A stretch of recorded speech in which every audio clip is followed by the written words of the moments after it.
Ça, c'est la vue depuis la chambre de mon auberge de jeunesse en Australie. Mais avant d'y arriver, en partant de Paris, ça m'a vraiment pris du temps. J'ai d'abord pris un vol qui faisait Paris-Shanghai en 11 heures.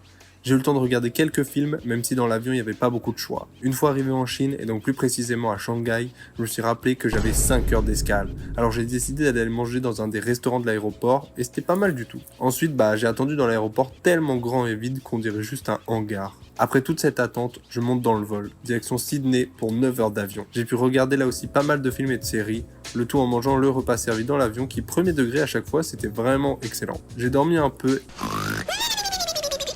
et ensuite on est arrivé à Sydney. Juste en sortant de l'avion, j'ai dû récupérer ma valise et la réenregistrer car je changeais de compagnie entre Paris-Sydney et Sydney-Gold Coast. Juste après ça, j'ai pris un bus qui m'a amené à mon terminal pour mon vol jusqu'à Gold Coast.